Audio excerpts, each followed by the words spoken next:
ശ്രാവണി തിരികെ വന്നിറങ്ങിയ അവരെ കൂട്ടാൻ റെയിൽവേ സ്റ്റേഷനിൽ വന്നത് മഹിയായിരുന്നു. കാറിൽ മുഴുവനും ഒരുതരം മൂകത തങ്ങി നിന്നു. കിലുക്കാൻ പറ്റിയ പോലെ സംസാരിക്കുന്ന തൻ്റെ അനിയത്തിക്കുട്ടിക്ക് ഇതെന്തു പറ്റിയെന്ന് മഹി ആലോചിച്ചു. ഹൈവേയിൽ നിന്നും വീട്ടിലേക്ക് തിരിയുന്ന വഴിയെത്തിയതും ആ നിശബ്ദത മുറിച്ചുകൊണ്ട് ആമി സംസാരിക്കാൻ തുടങ്ങി. വല്യേട്ടാ, ഞങ്ങൾക്ക് ഏട്ടനോട് കുറച്ച് കാര്യങ്ങൾ പറയാനുണ്ട്. എന്താണെന്ന അർത്ഥത്തിൽ മഹി വേണിയെയും ആമിയെയും നോക്കി. ഇപ്പോൾ വീട്ടിലേക്ക് പോകണ്ട, എവിടെയെങ്കിലും ഇരുന്ന് സംസാരിക്കാൻ പറ്റിയ സ്ഥലത്തേക്ക് പോകാം.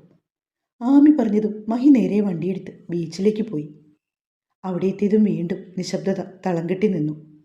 മഹി എന്തോ പറയാൻ തുടങ്ങിയതും ആമിയുടെ ചോദ്യം ഉയർന്നു. വിഷ്ണുവേട്ടൻ ഇപ്പോൾ എവിടെയാണ്?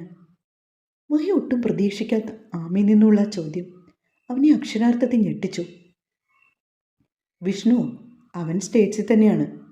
ഇതിനു മുമ്പും ഞാൻ പറഞ്ഞതല്ലേ നിന്നോട്? പെട്ടെന്നുണ്ടായ പതർച്ച മാറ്റിക്കൊണ്ട് മഹി അവരോടായി പറഞ്ഞു. അപ്പോൾ വല്യേട്ടൻ ആശ്രമത്തിൽ കൊണ്ടാക്കിയത് ആരെയാണ്? അവിടെ ആ ഇരുട്ടുമുറിയിൽ ചങ്ങല കൊണ്ട് ബന്ധിച്ചത് ആരെയാണ്? മാസാമാസം ആർക്ക് വേണ്ടിയാണ് വല്യേട്ടൻ ആശ്രമത്തിലേക്ക് പണം അയക്കുന്നത്? ആമയുടെ ചോദ്യങ്ങളിൽ നിന്നും മഹിക്ക് വ്യക്തമായി അവർ പോയത് ആശ്രമത്തിലേക്കായിരുന്നുവെന്ന്. വല്യേട്ടൻ ഇനി ഒന്നും മറയ്ക്കാൻ നോക്കണ്ട, ഞാനെല്ലാം പറയാം. ഓർമ്മകളുടെ വേലിയേറ്റത്തിൽ മഹിയുടെ കണ്ണുകൾ നിറഞ്ഞൊഴുകി. അവൻ പറയാൻ തുടങ്ങി. അവൻ്റെ ഈ അവസ്ഥയ്ക്ക് കാരണക്കാരൻ ഞാനാണ്. എങ്ങനെയെന്ന് പറയുന്നതിന് മുമ്പ് നിങ്ങൾ ഒരാളെ കൂടി പരിചയപ്പെടണം. അളക നന്ദയെ, വിച്ചുവിൻ്റെ മാത്രം നന്ദയെ. മഹിയുടെ ആ സംബോധനയിൽ ആമിയുടെ ഉള്ളൊന്ന് പിടഞ്ഞു. ഞങ്ങൾ ജോയിൻ ചെയ്ത ഒരു മാസത്തിന് ശേഷമാണ് നന്ദ ഞങ്ങളുടെ കോളേജിൽ വന്നത്. നമ്മുടെ അഖിലെ പോലെ തന്നെ ഒരു വായാടി. മലയാളി ആയതുകൊണ്ട് ഞങ്ങൾ വേഗത്തിൽ കൂട്ടായി. വിച്ചു അധികം സംസാരിക്കാറില്ലായിരുന്നു അവളോട്. അവൾ എന്തെങ്കിലും കൂടുതൽ സംസാരിക്കുമെങ്കിലും നന്ദയ്ക്കൊരു പ്രത്യേക ഇഷ്ടം വിച്ചുവിനോടുണ്ടായിരുന്നു. അവൾ അവൻ്റെ മൗനത്തെ ഇഷ്ടപ്പെടാൻ തുടങ്ങി. അവൻ്റെ ഇഷ്ടങ്ങളെ ഓരോന്നിനെയും അറിഞ്ഞ് അവൾ ആ ഇഷ്ടത്തെ സ്വന്തമാക്കി. അവസാനം അവനോടുള്ള അടങ്ങാത്ത പ്രണയം അവൾ അവനോട് തുറന്നു പറഞ്ഞു. ആദ്യം അവൻ നിരസിച്ചെങ്കിലും പതിയെ അവനും അവളെ ഇഷ്ടപ്പെടാൻ തുടങ്ങി. അങ്ങനെ 2 വർഷം കോളേജ് ലൈഫ് അടിച്ചു പൊളിച്ചു. ആദ്യ വർഷം തിയറിയും 2ാം വർഷം ട്രെയിനിങ്ങും. ഞാനും നന്ദയും ഒരേ സ്ഥലത്താണ് ട്രെയിനിങ്ങിന് കയറിയത്. എൻ്റെ കൂടെ വരികയും പോവുകയും ചെയ്യുന്ന നന്ദയെ അച്ഛൻ്റെ ഒരു പഴയ കൂട്ടുകാരൻ അവിടെ വെച്ച് കണ്ടു. പക്ഷെ വിളിക്കുമ്പോൾ ഒന്നും അച്ഛൻ ഇതിനെപ്പറ്റി എന്നോട് ചോദിച്ചിട്ടില്ല. ഒരുപക്ഷെ ചോദിച്ചിരുന്നെങ്കിൽ ഇങ്ങനെയൊരു അവസ്ഥ ഉണ്ടാകില്ലായിരുന്നു. പഠിത്തം കഴിഞ്ഞ് ഞങ്ങൾ നാട്ടിലേക്ക് തിരിക്കുമ്പോൾ ഒപ്പം നന്ദയും ഉണ്ടായിരുന്നു. ഞങ്ങൾ 3 നേരെ പോയത് അവളുടെ വീട്ടിലേക്കാണ്. വീട് പ്രതീക്ഷിച്ച് ഞങ്ങൾക്ക് മുന്നിൽ ഒരു വാതിൽ തുറന്നു. അതൊരു ഓർഫനേജിൻ്റെ ആയിരുന്നു. നന്ദ ഒരു അനാഥയാണ്. ജനിപ്പിച്ചവർ അവളെ ഉപേക്ഷിച്ചപ്പോൾ അവളെ ഏറ്റെടുത്ത് വളർത്തിയത് അവിടുത്തെ സിസ്റ്ററമ്മയാണ്, അവളുടെ അമ്മ. എല്ലാം അറിഞ്ഞിട്ടും വിഷ്ണു അപ്പോഴും അവളെ ചേർത്ത് നിർത്തി. കാരണം അവളെപ്പോലെ അല്ലെങ്കിലും ആരുമില്ലാത്തതിൻ്റെ വേദന അവനും അറിഞ്ഞിട്ടുണ്ട്. തന്നെപ്പോലെ അവൾക്കും ആരുമില്ലെന്നറിഞ്ഞ നിമിഷം അവൻ അവളോടുള്ള സ്നേഹത്തിൻ്റെ കരുതൽ കൂടി. അവിടുത്തെ പള്ളിയിൽ വെച്ച് നന്ദയുടെ അമ്മമാരുടെ മുമ്പിൽ വെച്ച് വിച്ചു അവളുടെ കഴുത്തിൽ മിന്നി ചാർത്തി.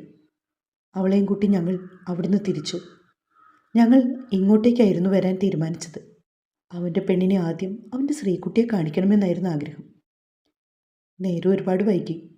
ഞങ്ങൾ രാത്രി തന്നെ തിരിച്ചതിന് കാരണവും അതാണ്.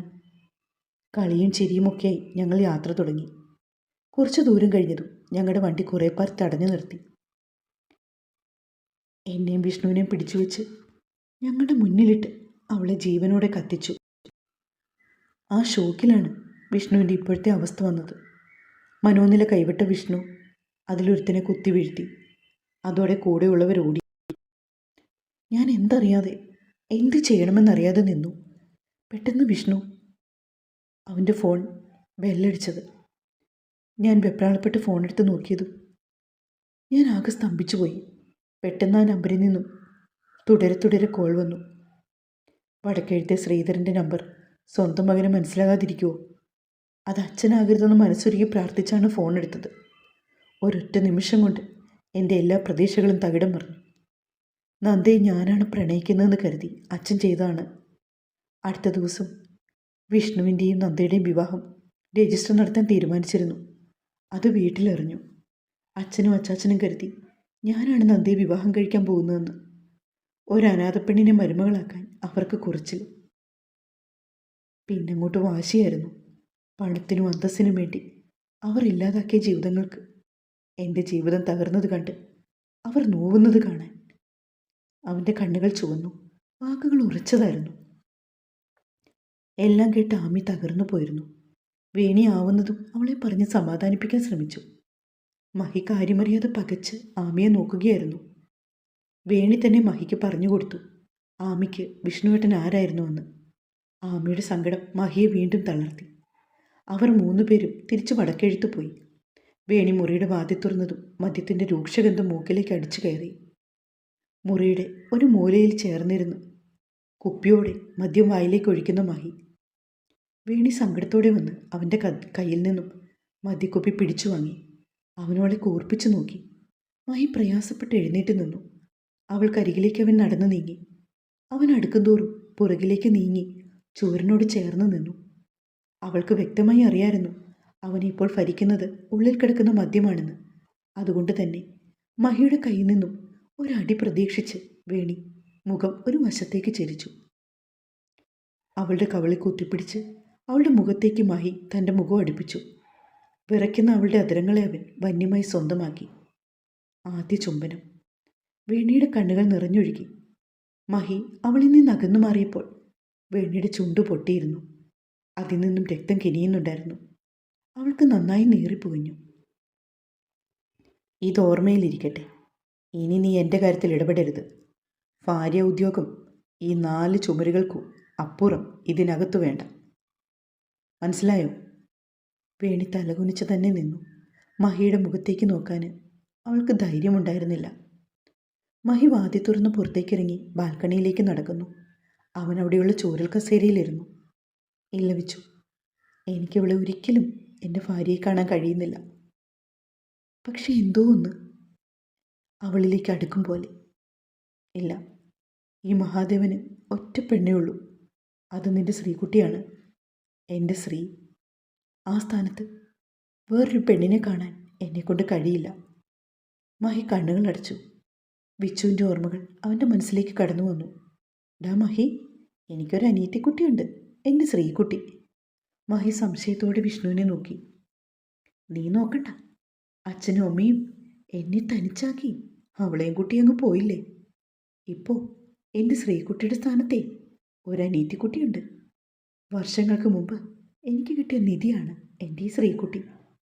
നിനക്കറിയോ, അവൾക്ക് നിന്നെ ഒത്തിരി ഇഷ്ടമാണ്. നീ പോലും അറിയാതെ നിന്നെ അവൾ വർഷങ്ങളായിട്ട് പ്രണയിക്കുന്നു. അവളെ കാണാതെ വിഷ്ണുവിൻ്റെ വാക്കുകളിലൂടെ, പിന്നെ അവളെ ഇടയ്ക്ക് അവൻ വിളിക്കുമ്പോഴൊക്കെ അവളുടെ മധുരമായ ശബ്ദം കേട്ട് അവനോട് കൊഞ്ചി സംസാരിക്കുന്ന അവൻ്റെ അനിയത്തിക്കുട്ടിയെ ഞാനും പ്രണയിച്ചു തുടങ്ങി. തൻ്റെ മാത്രം സ്ത്രീയായി. അവൻ്റെ മുഖത്ത് ഒരു പുഞ്ചിരി തെളിഞ്ഞു. നിനക്കെൻ്റെ പെങ്ങളെ കാണണ്ടേ മഹി? ഇന്ന് ഈ ഫോണിലുണ്ട്, നീ കണ്ടോ അവളെ? വിച്ചു അവൻ്റെ ഫോണ് മഹിക്ക് നേരെ നീട്ടി. വേണ്ട, ഇപ്പം ഇങ്ങനെ കാണണ്ട. ഞാൻ നിന്നിലൂടെയല്ലേ അവളെ സ്നേഹിച്ചത്. ഇനി നീ തന്നെ നേരിട്ട് അവളെ എനിക്ക് കാണിച്ചു തന്നാൽ മതി. അതുവരെ കാത്തിരിക്കുകയും മഹി. മഹിയുടെ കണ്ണിൽ നിന്നും ഒരിറ്റ് കണ്ണീർ നിലത്തേക്ക് പതിച്ചു. പെട്ടെന്ന് തന്നെ വേണിയുടെ മുഖം മനസ്സിൽ തെളിഞ്ഞതും അവൻ കണ്ണുകൾ വേഗം തുറന്നു. വേണിയോടെല്ലാം തുറന്ന് സംസാരിക്കണം. ആ കുട്ടിയെ ദ്രോഹിച്ചും അവഗണിച്ചും എന്നോടുള്ള വെറുപ്പ് കൂട്ടാൻ എന്നെക്കൊണ്ട് കഴിയുന്നില്ല. അവളുടെ കണ്ണുനീർ എന്നെ തളർത്തുന്നു. ആ കണ്ണുനീർ തുള്ളികൾ എൻ്റെ ഹൃദയത്തെ കീറി മുറിക്കുന്നു. വയ്യ, നിന്നെ ദ്രോഹിച്ച് സ്വയം ഉരുകാൻ എന്നെക്കൊണ്ട് വയ്യ. ഞാൻ കാരണം ആ കുട്ടിയുടെ ജീവിതം നശിപ്പിക്കാൻ പാടില്ല. മഹി ചിലതൊക്കെ മനസ്സിൽ കണക്ക് കൂട്ടി. അവനെ നിദ്രാദേവി കൂട്ടിക്കൊണ്ടുപോയി. വേണോ മോളെ ഇങ്ങനൊരു പോക്ക്? ആമി സങ്കടത്തോടെ വേണിയോട് ചോദിച്ചു. പോണം. എനിക്കെൻ്റെ പഴയ ഏട്ടനെ വേണം. ഒപ്പം ദേവേട്ടന് എന്നെക്കൊണ്ട് കൊടുക്കാൻ കഴിയുന്ന ഏറ്റവും വലിയ സമ്മാനവും. ദേവേട്ടൻ ഉണരും മുമ്പ് എനിക്ക് ഇവിടുന്ന് തിരിക്കണം. പറഞ്ഞതെല്ലാം ഓർമ്മയുണ്ടല്ലോ നിനക്ക്? ഇവിടെ എല്ലാവരോടും 2 മാസത്തെ ട്രെയിനിങ് എന്നാണ് പറഞ്ഞത്. പിന്നെ നിൻ്റെ വലിയേട്ടനോട് ഏട്ടൻ്റെ ക്രൂരതകൾ സഹിക്കാൻ കഴിയാതെ ഞാൻ നാട് വിട്ടു പോയെന്ന് പറഞ്ഞേരെ. ഒരു കുസൃതിച്ചിരിയോടെ വേണി പറഞ്ഞു. വേണി അവിടുന്ന് പോയത് വിഷ്ണുവിൻ്റെ അടുത്തേക്കാണ്. മഹി ഉണർന്നപ്പോൾ തൊട്ട് വേണിയെ നോക്കുന്നുണ്ട്. മഹി മുട്ടയിടാൻ നടക്കുന്ന കോഴിയെപ്പോലെ ചുറ്റും കറങ്ങുന്നത് കണ്ട് ആമിക്ക് ചിരി വന്നു. അവൾക്ക് കാര്യം മനസ്സിലായെങ്കിലും അവനോട് ചോദിക്കാൻ നിന്നില്ല. ഗതികെട്ട മഹി ആമിയോട് തന്നെ വേണിയെപ്പറ്റി ചോദിക്കാൻ അവളുടെ മുറിയിലേക്ക് ചെന്നു. മഹി വരുന്നത് കണ്ടതും ആമി വേഗം ഫോണെടുത്ത് ചെവിയിൽ വെച്ചു. നീ എന്തൊക്കെയാ വേണി പറയുന്നേ? ഇന്ന് നീ ഒരു ഭാര്യയല്ലേ, ഇങ്ങനെയൊക്കെ ചെയ്യാൻ കൊള്ളാമോ? പാവോ എൻ്റെ ഏട്ടൻ. പിന്നെ ഞാൻ എൻ്റെ ഏട്ടൻ്റെ ഭാഗം പറയാതെ? നീ ഒന്നും പറയണ്ട. കല്യാണം കഴിഞ്ഞിട്ട് 2 മാസമായില്ലേ? ഏട്ടൻ്റെ സ്വഭാവമെല്ലാം അറിഞ്ഞിട്ട് തന്നെയല്ലേ നീ ഏട്ടൻ്റെ തലയ്ക്ക് കഴുത്ത് നീട്ടിയത്? ഞങ്ങൾ ആരെങ്കിലും നിന്നെ നിർബന്ധിച്ചായിരുന്നോ? നീ കരയണ്ട മോളെ, ഞാനെൻ്റെ വിഷമം കൊണ്ട് പറഞ്ഞതാ. പക്ഷെ നീ എന്തിനെങ്ങനെ ഒളിച്ചോടുന്നേ? ഏട്ടന് നിന്നെ വേണ്ടെങ്കിൽ നമുക്ക് വേറെ എന്തൊക്കെ വഴി നോക്കായിരുന്നു. ഇങ്ങനൊരു തീരുമാനം എടുക്കണമായിരുന്നോ? ഒക്കെ പോട്ടെ, ഇപ്പം നീ എവിടാ? പറയില്ലെന്നോ? ഞാൻ നിന്റെ ഒറ്റ കൂട്ടുകാരിയല്ലേ, എന്നോടെങ്കിലും പറയടേ നീ. വേണി, വേണി. ഷോ, കട്ടായല്ലോ. ആമി മുഖത്ത് നിരാശഭാവം വരുത്തി പുറത്തേക്ക് ഇറങ്ങാൻ തിരിഞ്ഞതും വാതുകൾ മകി നിൽക്കുന്നു. ഉള്ളിൽ ചിരിച്ചുകൊണ്ട് വിഷമം നടിച്ച് പുറത്തേക്ക് നടക്കാൻ ഒരുങ്ങിയ ആമിയെ മഹി തടഞ്ഞു. അവൾ എവിടെ പോയതാ? ആര്? ആമി ഒന്നും അറിയാത്ത മട്ടി ചോദിച്ചു. നിന്റെ തന്ത. മര്യാദയ്ക്ക് പറയടി, വെളച്ചിലെടുക്കാതെ, മഹി കൽപ്പിച്ചതും ആമി വീണ്ടും നിഷ്കുഭാവം എടുത്തിട്ടു. തിരിഞ്ഞു നിന്ന് കണ്ണിൽ തുപ്പൽ തൊട്ട് തേച്ചു. അവൾ പോയി വല്യേട്ട.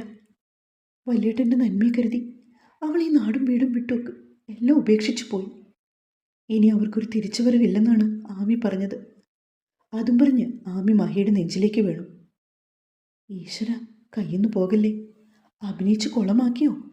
വല്യേട്ടൻ വിശ്വസിച്ച് കാണുമോ ആവി? മോളെ, നീ വിഷമിക്കണ്ട.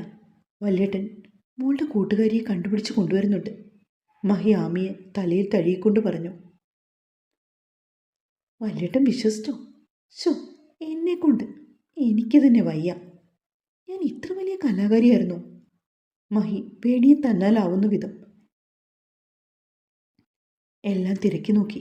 പക്ഷെ അവളെപ്പറ്റി ഒരു വിവരവും അവന് ലഭിച്ചില്ല. ദിവസങ്ങൾ ഓരോന്ന് കൊഴിഞ്ഞുപോയി. 2 മാസങ്ങൾക്ക് ശേഷം നമ്മൾ എങ്ങോട്ടാണ് ശ്രീകുട്ടി പോകുന്നത്? ബാഗിലേക്ക് തുണിയെല്ലാം മടക്കി വയ്ക്കുന്ന വേണിയോട് വിച്ചു ചോദിച്ചു. വടക്കെഴുത്ത്, ഇന്ന് മഹിയേട്ടൻ്റെ പിറന്നാളാ. നമുക്ക് ഇങ്ങനെ ചെന്ന് കയറി ഒന്ന് ഞെട്ടിക്കണ്ടേ? പിന്നെ വേണ്ടായോ? അല്ല, നിനക്കെന്തു മുതലാ ഈ മഹിയേട്ടൻ വിളി തുടങ്ങി? നിനക്കവൻ ദേവനല്ലേ, നിന്റെ ദേവേട്ടൻ? അവൻ്റെ ശ്രീയും. അത് കേട്ടതും വേണിയുടെ മുഖം നാണം കൊണ്ട് ചുവന്നു.